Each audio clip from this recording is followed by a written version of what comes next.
Sempre que eu tenho uma oportunidade de falar durante a liturgia, especialmente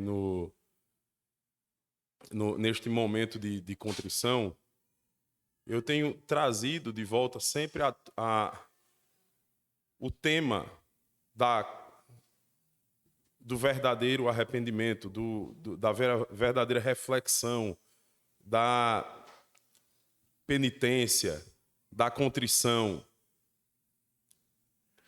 Isso porque é notória a dificuldade das pessoas, de nós todos.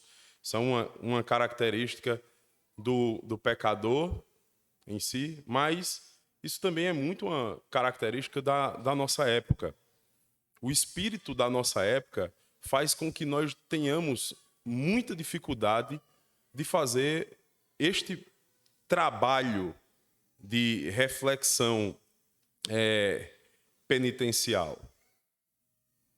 Porque nós vivemos num tempo, especialmente nesse aspecto, extremamente relativista. E por mais que nós rejeitemos o relativismo naquelas coisas mais externas, mais óbvias, nós até demonstramos um pouco de abominação em relação a isso.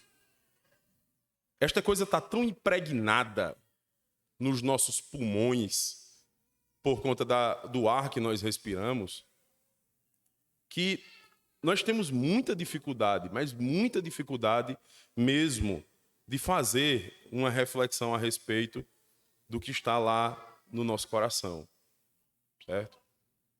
Isso fica muito evidente, mas muito evidente, quando no gabinete nós recebemos alguns irmãos que precisam ser tratados em alguma área das suas vidas e, pelo menos no primeiro momento, na maioria das vezes, repito, pelo menos no primeiro momento, na maioria das vezes, meio que se estabelece um conflito onde o conselho, muitas vezes, na maioria das vezes o pastor, porque ele é quem trata majoritariamente desses assuntos, especialmente quando os problemas ainda estão se manifestando de forma embrionária, ou seja, quando eles não chegaram a uma gravidade que necessite do conselho como um todo. Mas a questão é que se gera um conflito onde parece que o pastor ele é um inimigo. Como se ele fosse alguém que estivesse ali para trazer palavras duras para condenação. Não se enganem, não se enganem.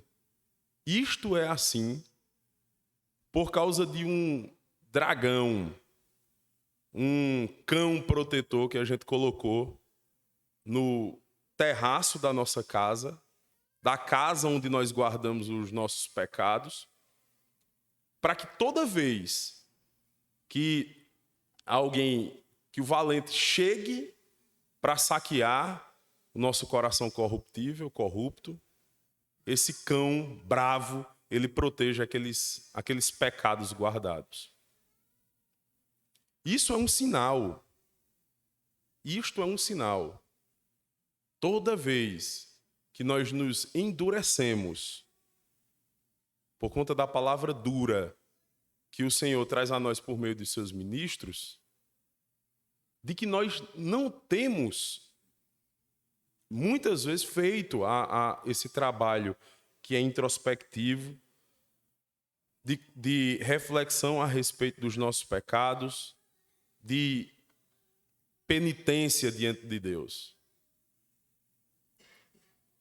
Porque se nós tivéssemos feito isso, se aquilo que nós nutrimos dentro do nosso coração fosse verdadeiro arrependimento, fosse vergonha, fosse mortificação, desejo de mortificação dos pecados, ao nosso pecado ser exposto, explicitado, o que seria explicitado por nós seria vergonha, seria tristeza por conta dos pecados. Daquele pecado escondido, oculto. Isso é uma coisa tão comum nas nossas vidas.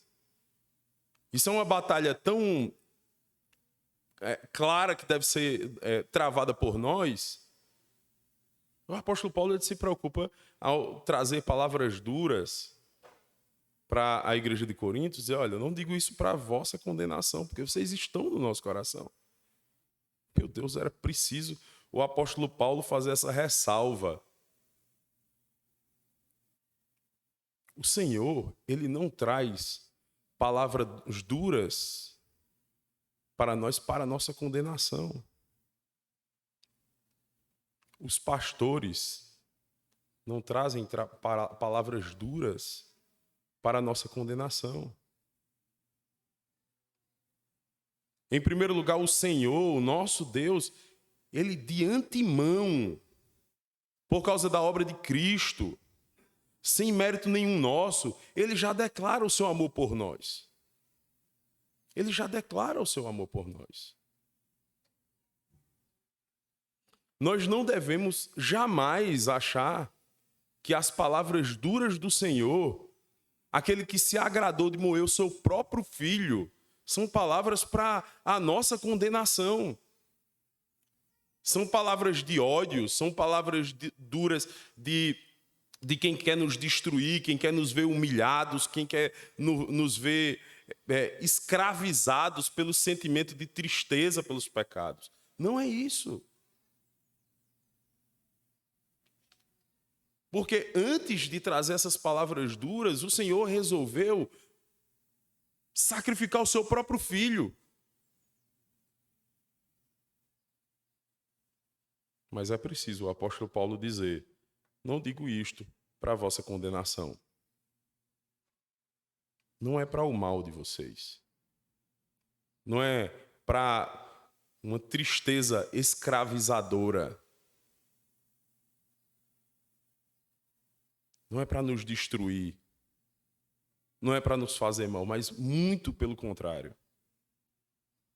É demonstração de amor, demonstração de cuidado.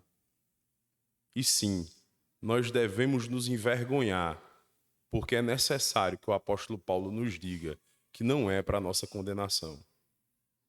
Não deveria ser necessário.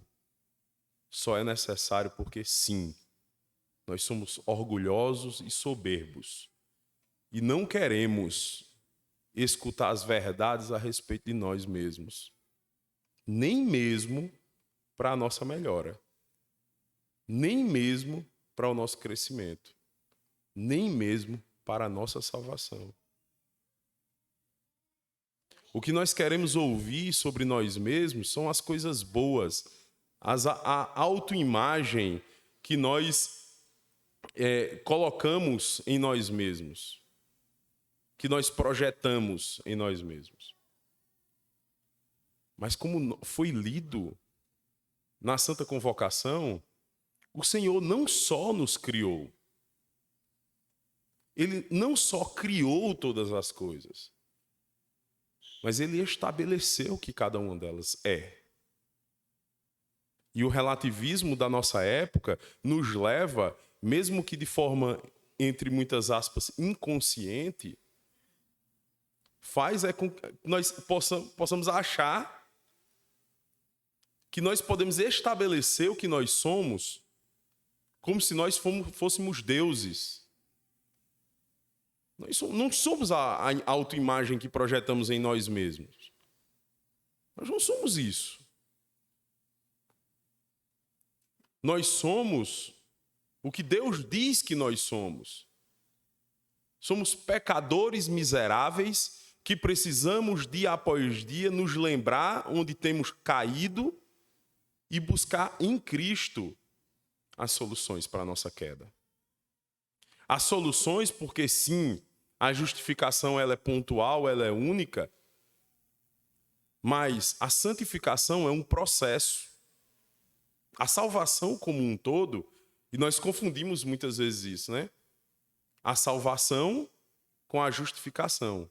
Ora, A justificação é uma parte do processo maior, que é a salvação.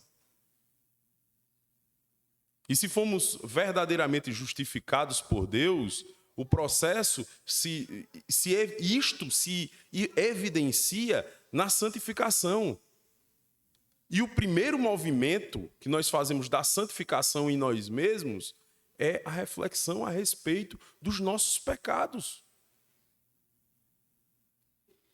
E a projeção de uma autoimagem criada pela nossa mente relativista de quem nós somos é o que nos impede de fazermos isso. É o que nos impede. E a repetição de chavões, somos pecadores, miseráveis, isso só leva a uma coisa: nos afastar do único remédio para os nossos pecados.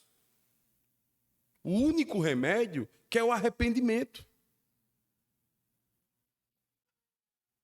Mas esse arrependimento, ele depende da consciência de quem nós somos.